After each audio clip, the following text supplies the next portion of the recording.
जय हिंद, नमस्कार and welcome to the UPSC और जिंदगी नामा। साथियों, आप सबको मालूम है कि इस चैनल पर हम कर रहे हैं विभिन्न क्षेत्रों के विशेषज्ञों से करियर और जिंदगी पर संवाद। इस कड़ी में आज हमारे साथ हैं श्री राजकुमार मिश्रा सर। सर, बहुत बहुत स्वागत है आपका। धन्यवाद आपको। साथियों, बातचीत शुरू हो, सवाल जवाब का सिलसिला शुरू हो, इससे पहले सर का थोड़ा सा परिचय प्राप्त कर लेते हैं जिससे बातचीत आसान हो जाए। साथियों, सर हिस्ट्री के सीनियर फैकल्टी हैं और वर्तमान में दिल्ली मुखर्जी नगर के स्वच्छंद आईएएस संस्था में पढ़ाते हैं और सर देश के विभिन्न कोचिंग संस्थानों में पढ़ाने का अनुभव है।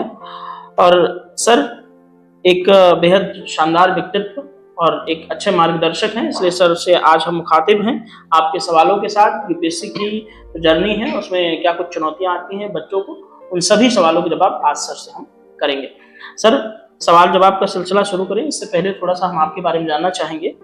सबसे पहले आप अपनी यूपीएससी जर्नी के बारे में बताएं और अध्यापन की ओर आप कैसे मुड़े, उसके बारे में थोड़ा सा। देखिए, मैं इंटरमीडिएट कर रहा था, तभी से हमारे दिल में भावना थी कि हमको आईएएस या पीसीएस की तैयारी करना है और उसी तरफ जाना, क्योंकि मेरा जो बैकग्राउंड है वो इसी तरफ का है। हमारा छोटा सा गांव है, लगभग 20 घर का, और हमारे जो 20 घर का गांव है, एक माँ बाप के हम लोग संतान, मतलब एक ही माता पिता के संतान, और हमारे परिवार में आईएएस और आईपीएस बन चुके हैं। प्रेजेंट टाइम में हमारे बड़े भाई श्री आशुतोष मिश्रा जी उत्तर प्रदेश में लखनऊ में एसपी है जी। तो हमें प्रेरणा तो वहाँ से मिल रही थी और इसीलिए हमने अपनी पढ़ाई इंटर के बाद इलाहाबाद यूनिवर्सिटी से की, और इलाहाबाद यूनिवर्सिटी आईएएस की नर्सरी कही जाती है, तो प्रेरणा तो हमको वहाँ से मिली, हमने तैयारी की। बट थोड़ी सी हमारे में कमी रह गई। कमी ये रह गई, उस समय हमारे इलाहाबाद में 2 ही कोचिंग हुआ करती थी, एक थी सिन्हा की और दूसरा था करियर। तो दोनों में क्या था कि उस समय कोचिंग करने की कोई प्रथा नहीं थी। कोचिंग करने वाले को प्रायः लोग बड़ा कमजोर पढ़ने में समझते थे, सेल्फ स्टडी करते थे। तो सेल्फ स्टडी में क्या था कि हमारे ज़माने में सीसेट नहीं हुआ करता था जी। प्री में जीएस होता था और ऑप्शनल होता था, तो मेरा ऑप्शनल हिस्ट्री था। बट उसमें क्या था कि उस दौरान बहुत ही कठिन क्वेश्चन, बहुत ही अंदर से इतिहास से क्वेश्चन पूछे जाते थे। हमारे साथ क्या हुआ कि हमने क्या किया, अपने सीनियर से सीखा। सीनियर के पास गए कि थोड़ा किताब का नाम बता दीजिए। तो प्रायः दुर्भाग्य मेरा ये रहा कि जिन लोगों से मेरा संपर्क हुआ उन लोगों ने मुझे अच्छी गाइड नहीं किया। जिस बुक से कम क्वेश्चन बनते थे वही बुक मुझे प्रेफर कर दिया गया, इस गाइड किया जी। तो मैं तो ये सोचा कि सर ने बताया तो गलत है नहीं, मैंने उसको रात दिन करके खूब अच्छे ढंग से पढ़ा। बट जब प्री देता था तो क्वेश्चन कम आते, ऐसे करके मुझे 3-4 प्री फ्लॉप करना पड़ा। तब जा करके मुझे ट्रेंड से समझ में आया कि किस किताब को पढ़ना। फिर मेरा प्री निकलने लगा, मेंस निकलने लगा, और मेंस में भी क्या हुआ कि आंसर राइटिंग में भी प्रॉब्लम थी मेरे, और कोई गाइड करने वाला नहीं। तो ये प्रॉब्लम मेरे सामने थी, और इस तरीके से मैंने अपने आईएएस के सारे चांस गंवा दिए, सिलेक्शन नहीं हो पाया। फिर मेरा दूसरा टारगेट था कि यूपी पीसीएस, और यूपी पीसीएस में मैंने अच्छा किया बट सफल नहीं हो पाया, क्योंकि मेरे ज़माने में क्या था कि सीसेट भले नहीं था, और एक वहाँ पर एक सिस्टम कमीशन ने लागू कर दिया था कि सारे जितने सब्जेक्ट होते थे सभी सब्जेक्ट में सब्जेक्ट टू सब्जेक्ट स्केलिंग लागू करते थे। तो स्केलिंग में पता नहीं, आज तक मैंने नहीं समझ पाया कि कैसे किसका नंबर घट जाता है और कैसे किसका नंबर बढ़ जाता है। तो मेरा ऑप्शनल 2 सब्जेक्ट था, एक हिस्ट्री था, दूसरा हिंदी लिटरेचर। तो हिस्ट्री में मुझे बहुत अच्छा नंबर मिलता रहा, लेकिन हिंदी लिटरेचर मुझे सेलेक्ट नहीं होने दिया। और मैं सोचता रहा कि सब्जेक्ट क्या चेंज करूं, अगली बार अच्छा हो जाएगा, अगली बार अच्छा हो जाएगा, कोई नया सब्जेक्ट लूंगा तो नए तरीके से तैयारी करना होगा, हिंदी में थोड़ा सा पढ़ लूंगा हो जाएगा। वही लालच मुझे अंत तक नहीं होने दिए। इसके बाद मेरे समझ में आया कि हमने इतने दिनों तक पढ़ा है, स्टडी किया है, तो हम क्यों ना सिविल सर्विस में बच्चों को जाकर कुछ गाइड करें। और फिर मैं पढ़ाना शुरू 2005 से की, और तब से कंटिन्यू में पढ़ा रहा। सर, आपने अपनी अध्यापन जर्नी में बहुत सारे सफल विद्यार्थी आपके रहे होंगे जी, आपने देखा होगा जी। ऐसा क्या खास गुण या आदत उनमें आपने देखी जो सफल होने वाले लोग? देखिए, जो सफल व्यक्ति हैं बेसिकली यूपीएससी, तो मैंने जितने बच्चों को देखा उनके अंदर अंडरस्टैंडिंग की भावना थी, उनके अंतर्गत तर्क करने की शक्ति थी, उनके अंतर्गत सब्जेक्ट टू सब्जेक्ट जोड़ने की कला थी। जैसे इकोनॉमिक्स को हिस्ट्री से, सोशोलॉजी से कैसे जोड़ा जाए, या समाज से कैसे जोड़ा जाए, कल्चर से कैसे जोड़ा जाए, जियोग्राफी से कैसे जोड़ा जाए, आर्ट से कैसे जोड़ा जाए, ये कला उनके अंतर्गत है। तो जिसके अंतर्गत मैंने देखा कि तार्किक क्षमता है वह यूपीएससी में सफल हो सकता है, पढ़ने मात्र से सफलता यूपीएससी में नहीं मिलती। और जो बच्चे असफल हुए, ऐसा नहीं था वो पढ़ते नहीं थे, बहुत पढ़ते थे, 10-10, 12-12 घंटे पढ़ते थे, लेकिन वो कभी किसी क्वेश्चन को लेकर किसी के सामने बैठ करके डिबेट नहीं करते। और जितने सफल मैंने देखा, हमारे साथ पढ़ने वाले भी काफी लोग सफल हुए, तो वो प्रायः एक ग्रुप बना के चलते थे, 3 या 4 बच्चों का, और पर डे कुछ क्वेश्चन आपस में बैठकर डिस्कस करते थे। इसका प्रारंभ कैसे करना है, इसके मध्य में क्या लिखना है, इसका अंत कैसे करना है। तो पर डे वो कुछ न कुछ सीखते थे। और जो असफल व्यक्ति थे वो आत्मसात करते थे, अपने में पढ़ते थे, बट कभी किसी के सामने इंप्रेशन नहीं करते थे। इसका प्रभाव ये होता था कि वो गलत कहाँ है ये कभी जान नहीं पाए। तो ये सबसे बड़ी गलती है असफल की, और सबसे बड़ी विशेषता है सफल पाने वाली। ये बहुत सही बात की सर ने, कि अकेले अकेले पढ़ते रहने से कई बार आपको अपने पे खुद बहुत कॉन्फिडेंस होता है जी जी, कि मैं निकाल लूंगा, मैं ये कर लूंगा, या ग्रुप में मैं ना जाऊं, नहीं तो मेरा समय बर्बाद। जी, और दूसरी चीज है ना, जो लोग सफल हुए उनकी सफलता में मैंने देखा ना, आंसर राइटिंग बहुत मायने रखता है, आपकी गुड राइटिंग मायने रखता है। जितना बेहतरीन आप लिखेंगे, सफलता के उतने चांस बढ़ेंगे। मेरा अपना अनुभव है कि जिन की राइटिंग बहुत अच्छी रही, उन्होंने हर क्वेश्चन में लगभग 1 नंबर एक्स्ट्रा पाया है। जो लोग असफल हुए वह भी लगभग वही आंसर दिए, ऐसा नहीं था कि आंसर भी नहीं दिए, लेकिन उनकी आंसर राइटिंग पुअर थी, इसलिए वो पर क्वेश्चन 1 नंबर गंवाए। ऐसे आप देखेंगे, अभी सारे पेपर को मिला दिया जाए, ऑप्शनल और जीएस का, तो लगभग 85 से 90 क्वेश्चन हो जाते हैं। अगर ये क्वेश्चन में आपको 1 नंबर एक्स्ट्रा मिल रहा है, इट मीन्स आप अपने प्रतिद्वंदी से लगभग 90 नंबर ज्यादा पा रहे हैं आगे। ठीक है। दूसरा चीज मैंने देखा ना, जिसकी राइटिंग अच्छी होती है उसके आंसर को टीचर पढ़ता है, पढ़कर राइटिंग आंसर वो नंबर देता है, और जिसकी राइटिंग खराब होती है ना, वो सामान्य रूप से देखता है और जनरल मार्किंग हर क्वेश्चन में कर देता है। इसलिए मैं यही कहना चाहूंगा कि राइटिंग बेहतरीन बनाइए। जिसकी राइटिंग अच्छी ना हो, एक सफल व्यक्ति या अच्छे लिखने वाले का एक पेज ले लें और आराम आराम से उसका नकल करके लिखें। आप धीरे धीरे जब रिदम में आ जाएं तो स्पीड बढ़ाएं, और एक्सरसाइज जरूर करें। सफलता का मूल मंत्र ये है। एक्सरसाइज लिखने की सर? जी हाँ, लिखने की प्री के PYQ है, आप सॉल्व करिए उसको। बिल्कुल सर, आज के समय में यूपीएससी की तैयारी के लिए हम जानना चाहेंगे दिल्ली आना कितना ज़रूरी है? क्या आप राज्यों के क्षेत्रीय संस्थान में भी रहकर आप प्रभावी तरीके से तैयारी कर सकते हैं? देखिए, अगर मेरी माने तो दिल्ली आना बहुत जरूरी है। क्षेत्रीय संस्थानों से पढ़ाई नहीं हो सकती यूपीएससी। क्यों नहीं हो सकती? जो मेरा अनुभव है, दिल्ली से टीचर जाते हैं पढ़ाने, उनके ऊपर प्रेशर रहता है, सर इतने समय में आप अपना सिलेबस कंप्लीट करें, जल्दी जल्दी पढ़ा जी, तो वह टीचर बेस्ट नहीं कर पाता। वो कहीं ना कहीं प्रेशर में जो जितना टाइम दे के पढ़ाना चाहिए उतने टाइम को देकर नहीं पढ़ाता। बट दिल्ली में ऐसा कुछ नहीं है।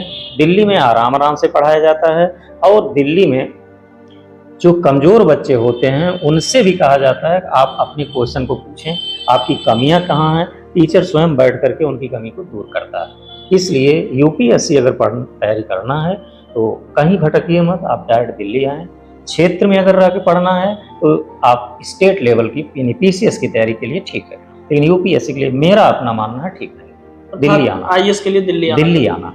जी सर, आज की युवा पीढ़ी को लेकर के अक्सर कहा जा रहा है कि वे भटक रहे हैं। आपको क्या लगता है, क्या सच में ऐसा है? अगर है तो उन्हें सही दिशा देने के लिए आपका क्या सुझाव होगा? देखिए, कहा तो जाता जरूर है, लेकिन 100% सच्चाई नहीं है। ठीक है। आज का युवा पीढ़ी बहुत वैज्ञानिक ढंग से सोचता है, उसके पास तकनीक है, लेकिन कई बार होता है ना, ओवर कॉन्फिडेंस में तकनीक का गलत इस्तेमाल कर लेते हैं।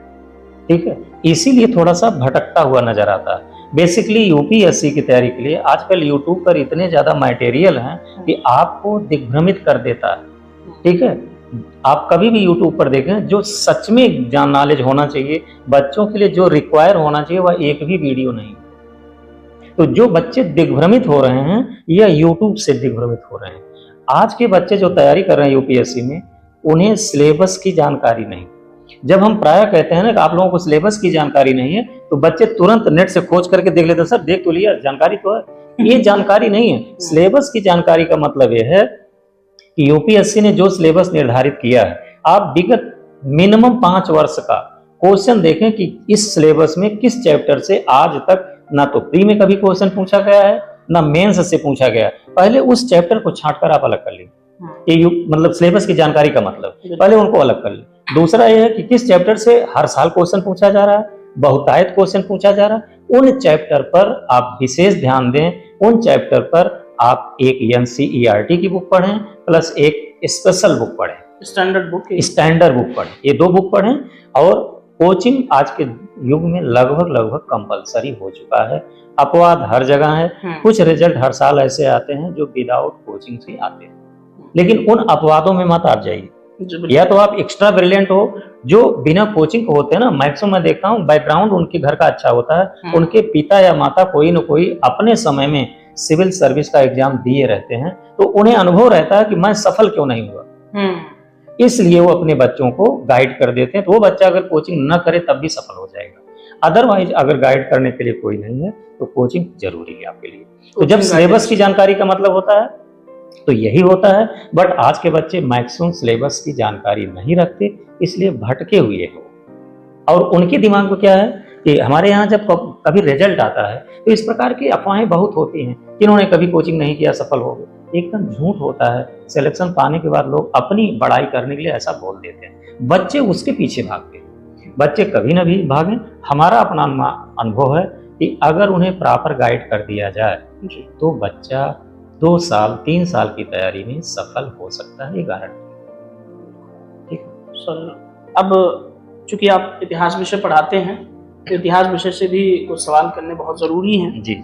हम समझना चाहते हैं कि सर इतिहास विषय को पढ़ने की सही अप्रोच क्या होनी चाहिए, खासकर यूपीएससी के संदर्भ में। देखिए, इतिहास के लिए सबसे पहले जरूरी होता है कि आप जिस देश का, जिस क्षेत्र का इतिहास पढ़ रहे हैं उसकी जियोग्राफिकल नॉलेज होना बहुत जरूरी है। जब तक आपको भौगोलिक ज्ञान नहीं होगा तब तक वहाँ के इतिहास के साथ आप जजमेंट नहीं कर सकते। दूसरी चीज ये है कि उस इतिहास को पढ़ने से पहले आप एनसीईआरटी पढ़ें। सिलेबस तो देखना ही देखना है, अकॉर्डिंग टू सिलेबस पढ़ना है, बट सबसे पहले आपको, अगर आपका बैकग्राउंड ह्यूमैनिटी का नहीं है तो 6 to 12, अदरवाइज अगर आपको इतिहास की कुछ जानकारी है तो 11 और 12 की एनसीईआरटी पढ़ना बहुत जरूरी है। तो सबसे पहले आप उसकी ज्योग्राफी जानें, फिर उसकी एनसीईआरटी पढ़ें। और इसके साथ साथ एक हिस्टोरिकल मैप आता है, जैसे हम लोग पढ़ते हैं ना ज्योग्राफिकल एटलस, वैसे एक हिस्टोरिकल एटलस आता है। तो आपको हिस्टोरिकल एटलस रख करके पढ़ना। जिस डायनेस्टी को पढ़ें उस डायनेस्टी के उस समय का मैप देखें और उस मैप को प्रेजेंट टाइम के मैप से मिला कर देखें, तब आप स्टडी करेंगे तो आपके हर क्लास क्लियर होते जाएंगे। और अगर आप डायरेक्ट पढ़ेंगे तो आप हो सकता है समझ, मैंने अपने पढ़ाई में पढ़ाने के दौरान कई बार देखा, जब बच्चों से पूछता हूँ north India, Deccan India, south India का डिफरेंस बताइए, तो बच्चे सोचते हैं डेक्कन इंडिया और साउथ इंडिया तो एक ही है। बिल्कुल। और अगर मैं पूछ लेता हूँ डेक्कन इंडिया में प्रेजेंट टाइम में कौन कौन से प्रदेश हैं, वो नहीं बता पाते। इसलिए जरूरी है उनको हिस्टोरिकल एटलस अपने टेबल पर रख करके उस डायनेस्टी को पढ़ने से पहले उसका मैप देखें।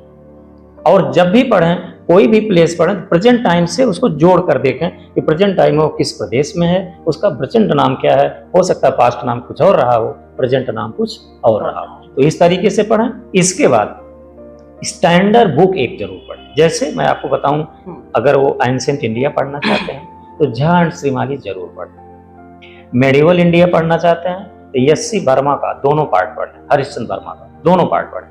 और मॉडर्न इंडिया पढ़ना चाहते हैं तो बी.एल. ग्रोवर, चाहे वो इंग्लिश मीडियम हो चाहे वह हिंदी मीडियम, बी.एल. ग्रोवर जरूर पढ़ें।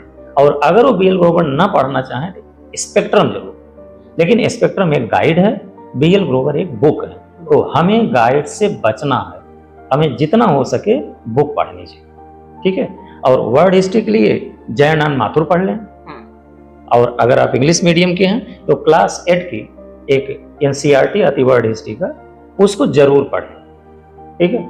इसके अलावा कुछ ना पढ़ें। बिल्कुल सर, इतिहास की बात चल रही है तो इतिहास में जानना जरूरी है कि एक सामान्य व्यक्ति को, अभी तो यूपीएससी की बात हुई, अब एक सामान्य व्यक्ति को या कोई जागरूक व्यक्ति है उसे इतिहास क्यों पढ़ना चाहिए?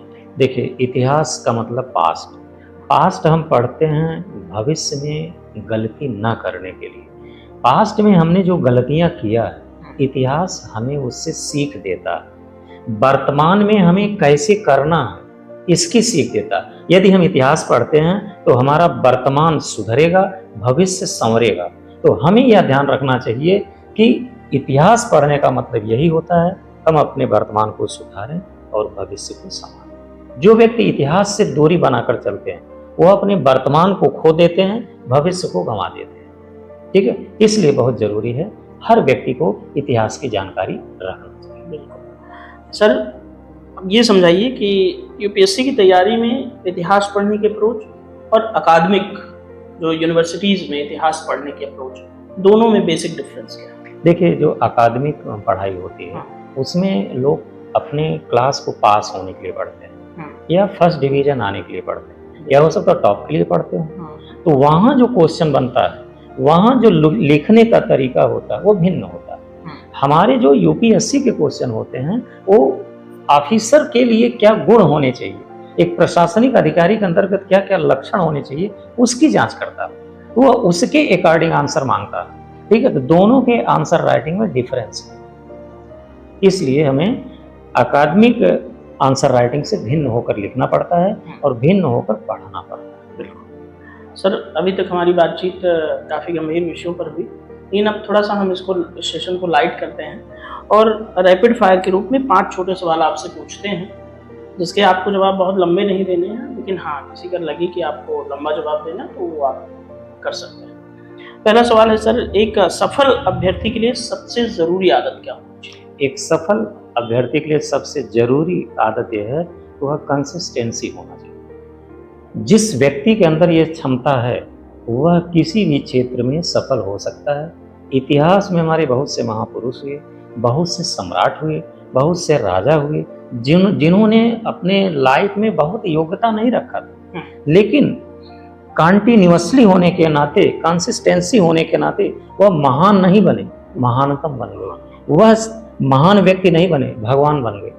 महात्मा बुद्ध को ले लीजिए, क्या वो बचपन में बहुत योग्य थे, बहुत प्रतिभा के संपन्न थे, लेकिन नॉलेज के लिए उन्होंने देखिए कभी यहाँ गए कभी वहाँ गए, कंटिन्यू रिसर्च करते रहे, खोजते और रहे। एक चीज मैंने उस महात्मा बुद्ध से भी सीखा, भीड़ में कभी पढ़ाई नहीं होती। महात्मा बुद्ध नॉलेज के लिए वह ऋजुपालिका नदी के किनारे 5 ब्राह्मणों के साथ बैठ करके नॉलेज प्राप्त किया और 6 दिन तक तपस्या उन्होंने किया बिना कुछ खाए। 7वें दिन अंत में वह सुजाता नाम की एक चुंद नामक लोहार की लड़की कहाँ से खाना खाया और उनकी नॉलेज में आया ये मूर्खता है। नॉलेज एकांत में लिया जाता है, इसलिए वह पीपल के पेड़ के नीचे बैठकर नॉलेज लिए। इसका मतलब है यदि आपको सर्वोच्च नॉलेज लेना है तो प्रकृति के साथ संबंध बनाकर चलना और एकांत में पढ़ना है, भीड़ में बैठ करके पढ़ाई नहीं। सर, आज के बच्चे इस बात को कैसे फॉलो करें जब लाइब्रेरी कल्चर है और भीड़ में पढ़ने का चलन है? देखो, अब लाइब्रेरी कल्चर है तो बच्चे पढ़ रहे हैं, अगर मैं उनके खिलाफ बोल दूं तो उनको बुरा लगेगा। नहीं, लेकिन जो मेरा अनुभव है, यदि आप अपने घर को त्याग करके एक सिटी में कमरा लेकर रह रहे हैं तो लाइब्रेरी ज्वाइन न करें। आप ऐसे एक कमरा लेकर रह रहे हैं, पढ़ाई एकांत में होती है। हमारे यहाँ श्लोक कहा गया है ना, काक चेष्टा बको ध्यानम स्वान निद्रा तथैव च अल्पाहारी गृह त्यागी विद्यार्थिना पंच लक्षणम। तो हमको घर त्यागना है, हम लाइब्रेरी में जाते हैं, 2 बच्चों के बीच में कोई डिफरेंस नहीं होता, 1-1 फीट की दूरी पर हम बैठ के पढ़ते हैं, तो हम पढ़ते नहीं हैं, मित्र बनाते हैं। जिस परिवार को हमने त्याग करके दिल्ली जैसी सिटी में इतने महंगे कमरे लेकर रह रहे हैं, यहाँ आकर वही परिवार बना लें तो फिर हमको परिवार त्यागने की जरूरत क्या पड़ेगी। इसलिए मेरा अपना अनुभव, लाइब्रेरी सिस्टम बेकार है, बच्चे उससे बचें, अपने कमरे में पढ़ें। मैक्सिमम 2 लड़कों का ग्रुप होना चाहिए एक कमरे में। अगर आपको सिंगल कमरा मिल जाए तो बहुत अच्छा है, अदरवाइज 2 स्टूडेंट के लिए कोई एक रूम मिल जाए ज्यादा सही। यहाँ पर मैं देख रहा हूँ वजीराबाद वगैरह में बहुत महंगे कमरे नहीं है। आप दिल्ली आए हो तो आप मान चलिए कि मिनिमम 10,000 खर्च करने के लिए आप आए हो। बिल्कुल। तो अगर आप 10,000 खर्च करने की क्षमता है तो प्लीज लाइब्रेरी ज्वाइन ना करो। ये मेरा अपना अनुभव, अपना सोच है। बिल्कुल। सर, आज के युवाओं के सामने सबसे बड़ी चुनौती आप क्या देखते हैं? देखिए, मेरे हिसाब से युवाओं के सामने सबसे बड़ी चुनौती बेसिकली यूपीएससी के लिए सीसैट है। सीसैट से बड़ी कोई चुनौती नहीं है। मैक्सिमम लड़के सीसैट में फेल हो रहे हैं। जीएस में प्रायः वो पास हो जाते हैं। जीएस उनके लिए बहुत बड़ी मायने नहीं रख रही है। मेरे बहुत से स्टूडेंट ऐसे हैं कि जीएस में वो पास हैं लेकिन सीसेट में वो फेल हैं, इसलिए वह प्री नहीं क्वालिफाई कर पा रहे हैं। तो यूपीएससी के लिए आज के युवाओं की सबसे बड़ी चुनौती प्री। सेकेंडरी क्या है कि स्टूडेंट को अधिक से अधिक एक्सरसाइज करना चाहिए लिखने के लिए, और बच्चे लिखने से भागते हैं। अगर किसी बच्चे से कह दिया जाए कंटिन्यूअसली आपको 6 घंटे लिखना, तो 2 घंटे में ही भाग जाता है। जबकि आप सबको पता है कि यूपीएससी हो या यूपीपीएससी, जब मेंस होगा तो मॉर्निंग और इवनिंग 2 बैच होंगे, दोनों पाली में पेपर होंगे, दोनों पालियों के बीच में 2 से ढाई घंटे का ब्रेक होगा। इट मीन्स आपको 6 घंटे कंटिन्यूअसली लिखने की यदि पावर है तो आप आईएएस और पीसीएस की तैयारी करें, अन्यथा पैसा और समय बर्बाद। बिल्कुल सर, बहुत बढ़िया सर। सर, सोशल मीडिया मददगार है या बाधा है? सोशल मीडिया जैसा आप उससे यूज करना चाहिए। अगर आप मदद के लिए यूज करना चाहें मददगार है, और अगर अपने टाइम को बर्बाद करना चाहें तो टाइम को बर्बाद क्यों करें, ये आप पर निर्भर करता है। सर, यूपीएससी की तैयारी में सबसे बड़ा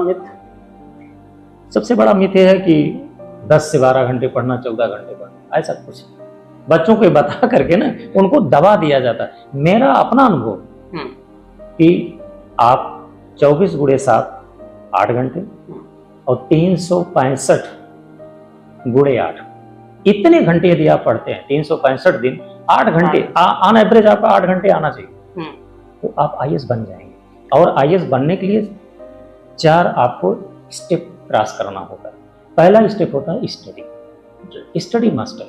सेकेंडरी होता है लर्निंग, आप स्टडी करते हैं सीखने के लिए। थर्ड स्टेप पर आता है अंडरस्टैंडिंग, जब तक अंडरस्टैंडिंग नहीं आएगा तब तक आप सफल नहीं हो सकते। और फोर्थ स्टेप है उस अंडरस्टैंडिंग के लिए एक्सरसाइज करना। जितना ज्यादा आप एक्सरसाइज करेंगे, चाहे प्री का हो चाहे मेंस का, वो सफल है। दूसरी बात है, लोग कहते हैं कि टॉपर ही आईएएस बनता है, जो एकेडमिक टॉपर होता है, जो बहुत ब्रिलियंट होता है वो आईएएस बनता है। एकदम गलत है। हमारे यहाँ बहुत ब्रिलियंट लोग आईएएस नहीं बनते। एक मीडियम क्वालिटी का स्टूडेंट आईएएस बनता है। आईएएस वही बनता है जिनके अंतर्गत परिश्रम करने की क्षमता हो, कंटिन्यूअस जो 8 से 10 घंटे पढ़ ले। 8 से 10 घंटे में पढ़ाई का मतलब मेरा सिर्फ पढ़ाई नहीं है, पढ़ाई के साथ साथ लिखाई भी है, आंसर राइटिंग भी है। जब आप स्टार्ट करें तो 8 घंटे पढ़ें, कुछ समय के बाद 6 घंटे पढ़ें, 2 घंटे लिखें, फिर 4 घंटे पढ़ें, 4 घंटे लिखें, फिर 2 घंटे पढ़ें, 6 घंटे। और दूसरी चीज है ना कि स्टूडेंट की असफलता का कारण क्या होता है। कुछ पेपर ऐसे होते हैं जो बहुत आसानी से तैयार किए जाते हैं, कम समय में तैयार किए जाते हैं, बच्चे उस पर ध्यान ही नहीं देते। जैसे मेंस में निबंध होता है पेपर, 250 नंबर का निबंध, बहुत कम समय में तैयारी की जा सकती है। और एक बार यदि आपको निबंध लिखना आ गया तो आपको तत्काल कोई टॉपिक दे दिया जाए, आप निबंध लिख लें। बच्चे उस 250 नंबर को गंवा देते हैं, वो तब तैयारी करते हैं जब उनका प्री निकल जाता है। मेंस में डायरेक्ट निबंध, कुछ तो पहला निबंध मेंस की कॉपी पर लिखते हैं। वही चीज, तो ये गलत चीज है, प्रैक्टिस नहीं होती। ये मेंस की तैयारी करें, जब वो करते हैं निबंध वो तैयार करते हैं। दूसरी चीज है कि यूपीएससी मैंने देखा कि कई बार जो कॉमन पेपर होता है, कंपलसरी पेपर होता है, उसमें कुछ बच्चे फेल होते हैं, हिंदी या इंग्लिश। हिंदी या इंग्लिश। तो आपको पता ना हम मेंस देंगे, अब तैयारी कर रहे हैं तो मेंस देंगे, इन दोनों पेपरों से हमको गुजरना पड़ेगा, तो इसको शुरू में ही तैयार कर लो। और इसके बिना काम नहीं चलेगा। हाई स्कूल स्टैंडर्ड कहा जाता है, बट वो इंटर स्टैंडर्ड का होता है। कहा हाई स्कूल जाता है, आपके सिलेबस में हाई स्कूल स्टैंडर्ड लिखा होता है, बट वो इंटर स्टैंडर्ड का होता है। तो अभी से आप थोड़ा थोड़ा प्रयास करें, कुछ शब्दों को लर्न करें, लिखने की स्टाइल अपना चेंज कर दें, कंटिन्यूअस ये काम करते रहें, आपको सफलता मिलेगी। सर, 2 तरह की पढ़ाई होती है, एक रात में एक दिन में, आप किसे बेहतर मानते हैं? आप जिसमें कंफर्टेबल वो पढ़ाई करें। अगर आपको लगता है कि हम जिस जगह रह रहे हैं दिन में कोई डिस्टरबेंस नहीं करने वाला है, तो आप दिन में पढ़िए, रात में 10 बजे तक सो जाइए। यदि आपको लगता है कि नहीं कुछ डिस्टर्ब होता है, रात में हमको शांत मिलेगा, तो आप रात में पढ़िए। ये आप पर निर्भर करता है। कभी किसी का देख करके पढ़ाई की स्ट्रेटजी नहीं बनानी चाहिए, खुद जिसमें कंफर्टेबल हो। हम जब हॉस्टल में रहते थे तो हॉस्टल में दिन में पढ़ाई हो नहीं पाती, तो लोग रात में, डेलीगेसी में दिन में भी होती है, रात में भी होती है। ये आप पर निर्भर करता है। और नेचुरली सर? नेचुरली तो ये कहता है कि दिन में पढ़िए, रात में सोइए। प्रकृति तो बनी इसीलिए बनाया गया ना रात में सोने का। ठीक है, लेकिन मैं एक बार फिर कहूँगा कि सिर्फ पढ़िए मत। जैसे आप पढ़ते हो ना, तो 1 घंटे पढ़े, किताब रख करके 1 घंटे में आपने क्या पढ़ा, आंख मूंद करके थोड़ा सोच लीजिए। अगर आप रिकॉल कर पा रहे हो, आगे बढ़िए। सर आप कहाँ के रहने वाले हैं? हम बेसिकली उत्तर प्रदेश के अम्बेडकर नगर से रहने वाले हैं। सर थोड़ा सा हम आपको समय में पीछे ले जाकर के अम्बेडकर नगर ले जाते हैं। तब आप युवा रहे होंगे, 21 वर्ष, इसी उम्र में लोग तैयारी करने आते हैं। मान लीजिए आप 21 वर्ष के हैं और अम्बेडकर नगर से दिल्ली तैयारी करने के लिए यूपीएससी जा रहे हैं, तो आप अब अगर उस 21 वर्ष के स्वरूप से मिलें तो आप उन्हें क्या ऐसी सलाह देंगे कि वो किन बातों का ध्यान रखें जिससे उनकी सफलता जल्दी सुनिश्चित हो? देखिए, हम तो ये कहेंगे अगर वो भाग्यशाली हैं तो उन्हें अच्छा गाइड करने वाला दिल्ली में मिल जाएगा।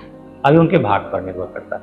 मैं सिलेक्शन में भाग्य को मानता हूँ। मेरे अनुसार लगभग 80 से 85% परिश्रम और 15 से 20% भाग्य। जब तक इन दोनों का समायोजन नहीं होता है तब तक सिलेक्शन नहीं होता। आप दिल्ली आ रहे हैं, अगर आप लकी हैं तो एक अच्छे स्टूडेंट से आपका परिचय हो जाएगा, एक अच्छे कोचिंग में आप अपना दाखिला ले लें।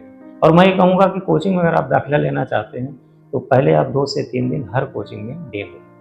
यद्यप डेमो 2 से 3 दिन में आप 21 साल की अवस्था में जज नहीं कर पाएंगे किसी टीचर, बिल्कुल ठीक है, लेकिन फिर भी आप ये देखें कि जिस जिस कोचिंग में आपने डेमो लिया, 3-4 कोचिंग में आप डेमो लें, आपको लगता है कि इस कोचिंग में हम कुछ पूछते हैं तो बड़े प्यार से बताया जाता है। ये नहीं कहा जाता शांत रहो, क्लास को आगे बढ़ने दो, आप क्वेश्चन ज्यादा करते हो, थोड़ा साइलेंट रहो।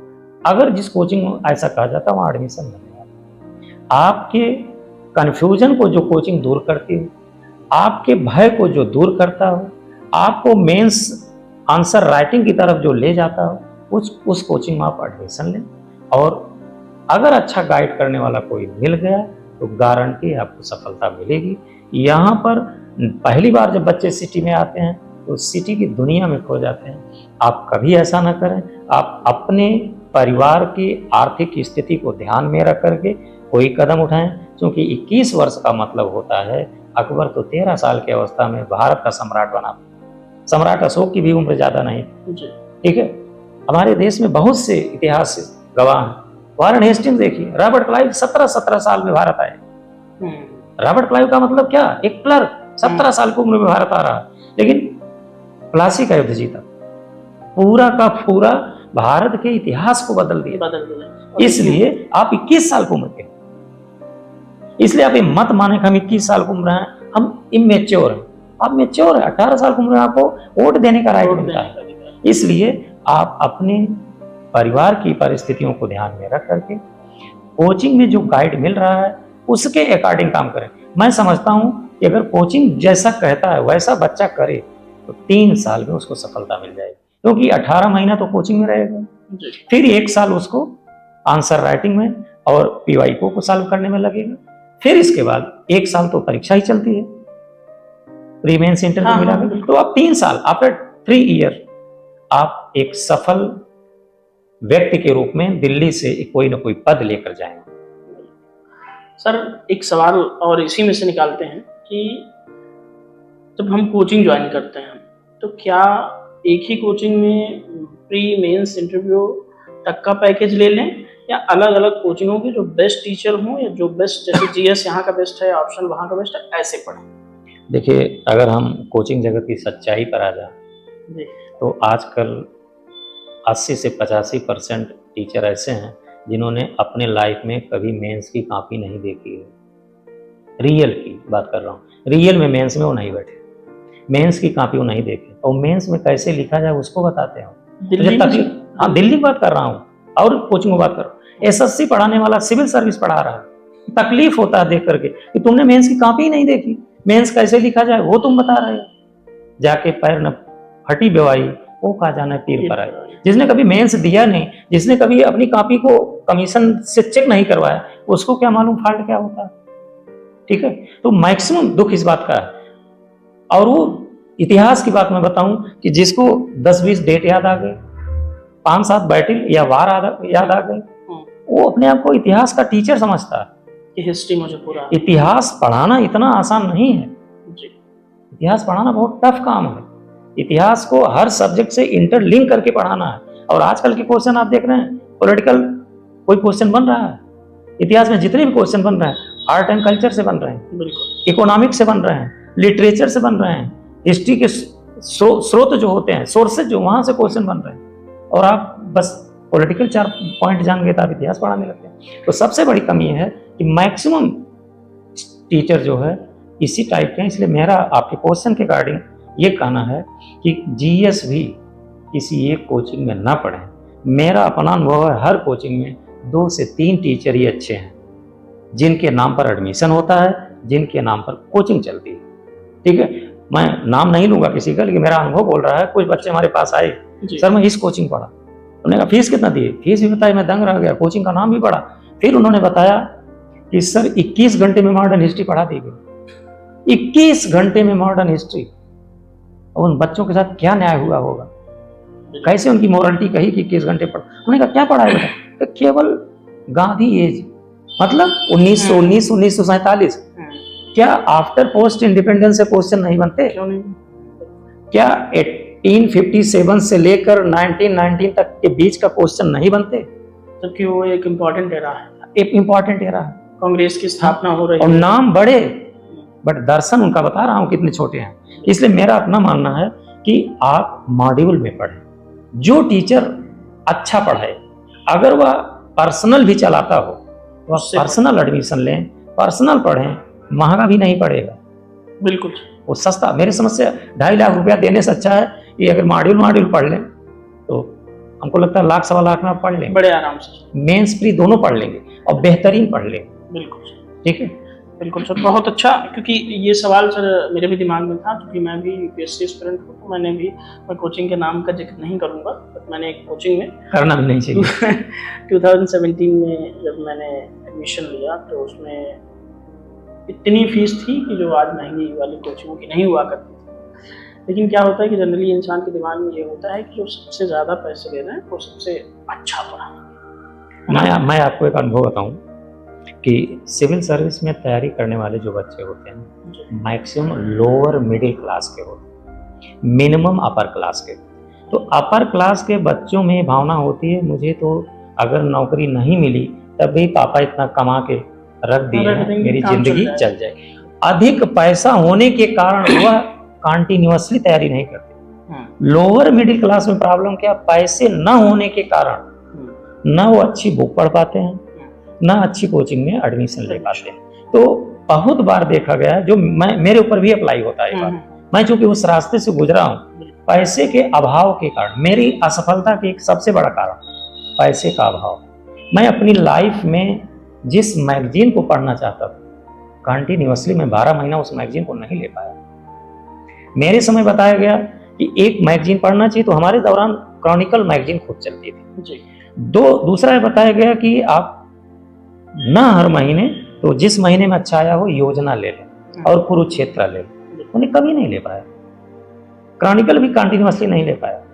हिस्ट्री चूंकि ऑप्शनल था तो हिस्ट्री में भी कई बार होता था, अपने मित्रों से किताब मांगता था। एल वासन के पढ़ना है, किताब हमारे पास है नहीं। JS मिश्रा को पढ़ना, हमारे पास किताब है नहीं। ठीक, हम लोग सामान्यतः कुछ ही 1-2 किताब रखते थे, दूसरे से मांग कर पढ़ते थे। तो मुझे लगा कि बहुत से लोअर मिडिल क्लास के बच्चे ऐसे हैं जिनके अंदर अगर सफल होने की काबिलियत है, बट आर्थिक कमजोरी के कारण वो सफल नहीं हो पाते। तो मेरा हर कोचिंग से यह रिक्वेस्ट है, हर टीचर से यह रिक्वेस्ट है, अगर इस प्रकार के बच्चे आपके नॉलेज में आए तो पैसे बहुत माने नहीं रखते, सबसे तो आप ले ही रहे। जो इस प्रकार के 2-4 बच्चे निकल कर आते हैं, अगर आप उनको फ्री में पढ़ा दें तो बुराई क्या? हम क्लास मान लीजिए हमारे 50 बच्चे बैठे हैं, 10 बच्चे ऐसे बैठ जाएं, लेकिन उन 10 बच्चों से मैं कहना चाहूंगा कि मेरा प्रोफेशन है, वो भी जब उनसे उनके स्टूडेंट पूछे, उनके मित्र पूछे, तो कभी ना बताएं कि हम फ्री में बैठे। बिल्कुल उनको बताना चाहिए हमने पूरा फीस दिया। इससे क्या, क्योंकि मैं भी प्रोफेशन में हूँ, व्यावसायिकता मेरा भी लॉस होता है। बिल्कुल, लेकिन कई बार होता है ना, हम लोग बच्चों से ऐसे कहते हैं, लेकिन वो बच्चे जाकर धीरे से कर देते हैं, मैं तो फ्री में पढ़ा, तू भी ऐसे कर। इसलिए कई बार हम लोग दुखी हो जाते हैं, तो जिन्हें हमने डिजर्विंग समझा, हाँ ये कर देते हैं। सर अब इस बातचीत का आखिरी सवाल हम आपसे करते हैं। अभी तक जो हमारी बातचीत हुई वो ज़्यादातर स्ट्रेटजी और स्टूडेंट को लेकर के हुई। आपने बहुत शानदार एक तरह से गाइडेंस हर सवाल में दिए। अब सर हम ये समझना चाहेंगे कि आज के जो नए यूपीएससी अभ्यर्थी हैं उनके लिए आपकी अपनी तरफ से कुछ अतिरिक्त संदेश या सलाह जो आप देना चाहें। देखिए, मैं जितने भी यूपीएससी एस्पिरेंट हैं सबसे ये कहूँगा कि वह किसी सफल व्यक्ति के कहने में न जाएं, अपनी रणनीति स्वयं बनाएं, 8 घंटे कम से कम पढ़ें, मैक्सिमम 10 घंटे से ज़्यादा न पढ़ें, 7 से 8 घंटा मान चलें, 8 घंटे आपको पर डे सोना ही सोना है। यदि आप अच्छी नींद नहीं लेंगे तो अच्छी सोच डेवलपमेंट नहीं कर पाएंगे। सिलेबस पहले आप 10 दिन, 15 दिन, 1 महीना सिलेबस पढ़ें, सिलेबस की गहन पकड़ मजबूत कर लें। इसके बाद आप एनसीईआरटी पढ़ें। जब तक आप एनसीईआरटी नहीं पढ़ेंगे आप सफल नहीं होंगे। एनसीईआरटी में ओल्ड एनसीईआरटी आप पढ़ें। ओल्ड एनसीईआरटी में हर चैप्टर के बाद क्वेश्चन दिए गए हैं, उस चैप्टर को पढ़कर आप उसी क्वेश्चन को सॉल्व करें। लिख भी सकते। हाँ, लिख करके सॉल्व करें। बेहतरीन राइटिंग बनाएं, अधिक से अधिक लिखें आप, और PYQ सॉल्व करें, और एक सफल कोचिंग में जाकर या अच्छे मेंटोर के पास जाकर के आप अपने आंसर राइटिंग को दिखाएं। आजकल एक मेंटोरशिप का जमाना चला है। मेंटोरशिप में मैं बताऊं, एक ही व्यक्ति हर सब्जेक्ट की गाइड कर रहा है। अब आप बताओ, क्या वो हर सब्जेक्ट का नॉलेज रखता है? ऐसा नहीं हो सकता। ठीक है। और मैं इस कोचिंग में देखा, हमसे कई टीचर लोग बाद में कहे कि सर आप तो एग्जैक्ट बोल देते हो बच्चों पर। कुछ बच्चे सोचते हैं कि सर ने मुझे ऐसे बोल दिया। हमने कहा वो कड़वा जरूर लगेगा, लेकिन वो सफलता का पर्याय बनेगा। बिल्कुल। तो जो भी बच्चे हैं वह जब मेंटोरशिप लेते हैं या किसी को दिखाते हैं तो प्रायः होता है टीचर लोग क्या कहते हैं, बड़ा अच्छा लिखे। ठीक है, तो वो बड़ा अच्छा लिखे हो, उनके कहने पीछे 2 बातें हो सकती है। एक बात तो ये हो सकती है कि उसको प्रमोट करने के लिए कह रहे हैं, शुरुआती दौर में आपको प्रमोट करने के लिए कह रहे हैं। दूसरी चीज ये भी हो सकती है कि उनको आ भी नहीं रहा, क्योंकि जब आप कमी बताओगे, ये आप में कमियां हैं, बट नेचुरल आपको उसका आंसर देना पड़ेगा। बिल्कुल। और जब उन्हें उसका आंसर पता होगा तभी वो कहेंगे कि आप यहाँ गलत लिखे हो, ऐसा लिखना चाहिए। अगर उन्हें आंसर नहीं पता है तो आपके आंसर में कहीं छेड़खानी नहीं करेंगे, वो कहेंगे बहुत अच्छा आपने लिखा। सब सही। ठीक है। तो जब भी कोई टीचर अच्छा होगा तो आपके आंसर में प्रतिदिन सुधार कराएगा। जब भी चेक करेगा कुछ न कुछ सुधार कराएगा। ठीक है। और जो निरंतर सुधार कराए, इसका मतलब वह अपने सब्जेक्ट का विशेषज्ञ है। जिस दिन वह कह दे अब सुधारने लायक कुछ नहीं, इसका मतलब आप बेहतरीन आंसर आप दे रहे हो। ठीक है। तो ऐसे किसी को आप पकड़िए अपने आप। मैं इंटरव्यू लेता हूँ ना, मैं डायरेक्ट बोल देता हूँ तुम्हें सब्जेक्ट करता ही नहीं आता, आपको कुछ नहीं जानकारी है, फिर से पढ़िए। तो वो टीचर स्टूडेंट बाहर जाता है, वो कहता है कि ये पहले टीचर हैं इस मुखर्जी नगर में जिन्होंने कहा आपको कुछ नहीं आता। सब लोग कहते हैं बहुत बेहतरीन दिए, बहुत बेहतरीन। वो फिर हमसे इंटरव्यू लेने आता, हमसे इंटरव्यू कराने आते हैं, सर चलो फिर एक बार इंटरव्यू। और जब इंटरव्यू दे कर आते हैं हो तब कहते हैं बहुत काम दिया। बिल्कुल। ये बातें बहुत ज्यादा काम। और बाद में वो कोचिंग हमसे कहती भी, सर वो बच्चे सफल हुए, आए थे आपसे, हमसे कह रहे थे कि राजकुमार सर तो भले उस समय थोड़ा रूडली बोले, लेकिन यही तो काम आ गया। बिल्कुल सर। और यही एक ईमानदारी है सर अपने व्यवसाय के प्रति। आप टीचर हैं तो इसके लिए एक ईमानदारी यही होनी चाहिए कि बच्चे के सही और गलत को तुरंत उसके मुंह पे बोल दें। जी, आपको ईमानदारी बरतना है। मैंने बताया ना, राइटिंग बेहतरीन करना है, लिखना बहुत ज्यादा है। ऐसे पर आप सबसे पहले पकड़ ऐसे पर करें। एक बार आपको ऐसे लिखना आ गया, पर सिनॉप्सिस बनाते जाइए आप। जिंदगी में फिर आपको ऐसे के लिए पढ़ने की जरूरत नहीं पड़ेगी, और ऐसे में आप 220 से 230 नंबर तक पा सकते हैं। जितने लोग सफल हुए हैं सभी। अच्छा, एक बात और कही जाती है आज के डेट में कि इंग्लिश मीडियम में लोग सफल हो रहे हैं, हिंदी मीडियम में, इंग्लिश मीडियम में ज्यादा सफल हो रहे हैं। तो क्या इंग्लिश मीडियम में कन्वर्ट होने पर सफलता मिलेगी? कतई नहीं, कोई गारंटी नहीं।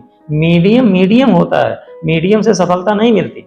सफलता मिलती है मीडियम पर पकड़ होने से। हिंदी मीडियम के छात्रों को मैं देखता हूं शुद्ध शब्द नहीं लिख पाते। इंग्लिश मीडियम में विराम चिन्ह बहुत कम है। इंग्लिश मीडियम में 18 विराम चिन्ह। 18 विराम चिन्ह कहाँ लगना चाहिए? नॉलेज नहीं है। लोगों को पैराग्राफ चेंज करने का नॉलेज नहीं है। वो लिखते हैं जब ना 7-8 लाइन लिखे तो उनको लगता है अब पैरा चेंज करना जरूरी है। नहीं तो कॉपी चेक करना सोचेगा 8-8 लाइन लिखे, उन्होंने पैरा नहीं चेंज, खट से पैरा चेंज कर देते। ये नहीं होता है। पैरा चेंज करने का मतलब होता है कि जो बातें मुझे कहना था मैंने पहले पैराग्राफ में कह दिया है, अब दूसरे पैराग्राफ में जो बातें कहना है उसे कहना पड़ेगा, इसलिए हम पैराग्राफ चेंज करते हैं। और जब भी आप पैराग्राफ चेंज करें तो पहले पैराग्राफ का दूसरे पैराग्राफ में लिंक होना चाहिए। राइट, ऐसा ना होना कि एकदम अलग हो, लिंक होना चाहिए, जिससे एक निरंतरता बनी रहे। विराम चिन्ह पर स्पेशल ध्यान दें, शुद्ध शब्द पर स्पेशल ध्यान दें, वाक्य बहुत बड़े बड़े न बनाएं, न तो आप मिश्रित वाक्य बनाएं, न तो आप संयुक्त वाक्य बनाएं। जहां तक हो सके आप सरल वाक्य से काम चलाएं। सरल वाक्य में कोई गलती नहीं होती। अदरवाइज हिंदी मीडियम में क्या है, ग्रामर कहता है कि आप यदि कोई हिंदी का वाक्य लिखें तो सबसे पहले क्या होता, कर्ता, फिर कर्म, फिर क्रिया। लेकिन जब आप बड़ा वाक्य बनाएंगे तो कर्ता कर्म क्रिया का सीक्वेंस भूल जाएंगे। आप हो सकता कर्ता के बाद क्रिया कर दें, फिर कर्म ला दें, हो सकता क्रिया से स्टार्ट कर दें, कर्म लास्ट में कर्ता कर दें, तो आपके वाक्य ही अशुद्ध हो गए। आपको कौन ऐसा व्यक्ति जो क्वालिफाई कराए? तो हिंदी के विद्यार्थियों में दो कमियां जो सफल नहीं हो रहे हैं। पहली कमी, मैथ बहुत कमजोर है, रीजनिंग उनको नहीं आती, इसलिए वो सीसेट क्वालिफाई नहीं कर पा रहे। दूसरी कमियां उनके अंतर्गत यह है कि वो शुद्ध नहीं लिखते, वाक्य शुद्ध नहीं होता। जो स्टूडेंट इसको सुधार लेता है वो सफल होता है। दूसरी चीज मैंने देखा, इंग्लिश मीडियम के छात्र यदि आप कोई भी एग्जाम्पल दे रहे हैं तो एक एग्जाम्पल दीजिए तो कहते हैं सर एक से काम चल जाएगा। तो मैं कहता हूं पर्याप्त है, तो कहते हैं दूसरा मत दीजिए, ज्यादा उदाहरण लेने की कोई जरूरत नहीं। हिंदी मीडियम का छात्र मिनिमम 4 उदाहरण से संतुष्ट होता है, उसे उदाहरण चाहिए ही चाहिए। क्या करोगे? सही, ठीक है, कम पढ़िए, एकदम गाइड के अनुसार पढ़िए, शब्द सही लिखिए और इंटरलिंक करके लिखिए। अपने दिमाग को इकोनॉमिक्स से समाज से जोड़िए, समाज को धर्म से जोड़िए, धर्म और समाज को कल्चर से जोड़िए, धर्म समाज और कल्चर को साइंस से जोड़िए, साइंस को लिटरेचर से जोड़िए, लिटरेचर से को दर्शन से जोड़िए। सब एक दूसरे से इंटरकनेक्ट है। आप जैसे इतिहास आप जब पढ़ते हैं ना, तो मैंने कहा ना सबसे पहले ज्योग्राफी पर ध्यान दें, फिर इकोनॉमिक्स पढ़ें। बच्चे क्या करते हैं, पॉलिटी पढ़ते हैं, और इकोनॉमिक्स जब आप पढ़ें तब आप पॉलिटी पर आए, पॉलिटी के बाद आप सोशल पर आए, समाज पर आए, फिर आप धर्म पर आए, फिर आप उसके कल्चर पर जाएं, फिर आप साइंस एंड टेक्नोलॉजी पर जाएं, फिर आप फिलॉसफी पर जाएं, फिर आप लिटरेचर पर। इस सीक्वेंस में जब आप पढ़ेंगे तो मेरा दावा है हिस्ट्री आप तब भूलेंगे जब आपके सांस निकलेंगे, अन्यथा आप नहीं भूलेंगे। बिल्कुल सर, बहुत शानदार, और बहुत सारे बच्चों के लिए ये बहुत बड़ी प्रेरणा बनेगी। और आपने इतने कम समय में बहुत शानदार नॉलेज भी डिलीवर किया और मार्गदर्शन निश्चित तौर पे, और जो स्ट्रेटजी आपने बताई खासकर आंसर राइटिंग को लेकर के, वो भी बेहद शानदार रही। बहुत सारे लोग इससे काफी प्रेरणा लेंगे। आपको भी बहुत बहुत धन्यवाद, आपने अवसर दिया, इस तरीके से वार्तालाप हुआ। मैं ये चाहूंगा कि बीच बीच में आप ऐसे करते रहें। बिल्कुल। तो अगर हम लोगों के इस प्रकार के इंटरव्यू से बच्चों को अगर 10% भी प्रॉफिट होता है तो मैं समझूंगा कि ये बहुत ही आप अच्छा कार्य कर रहे हैं, एक धार्मिक कार्य कर रहे हैं। धार्मिक इन द सेंस हिंदू मुस्लिम नहीं सर, धारयत इति धर्म, जो धारण किया जाए वही धर्म है। और मैं अंत में स्टूडेंट से कहना चाहूंगा, यदि वो सिविल सर्विस की तैयारी करने की तरफ मुड़े हैं तो मान कर चलें कि इस पथ का उद्देश्य नहीं है शांत भवन में टिक रहना, किंतु पहुंचना उस सीमा तक जिसके आगे राह न हो। इसलिए आपको तब तक कंटिन्यूअसली एक कछुए के तरीके से चलना है जब तक आपको सफलता न मिल जाए। Thank you very very much. साथियों, अब इस वीडियो को आप देखिए, अपनी प्रतिक्रिया राजकुमार मिश्रा सर के बारे में क्या है, इनके जो जवाब आए, कौन सा हिस्सा आपको सबसे ज़्यादा प्रभावित करता है, उसे आप कमेंट बॉक्स में जरूर मेंशन करें। सर, इस बातचीत के आपका बेहद धन्यवाद।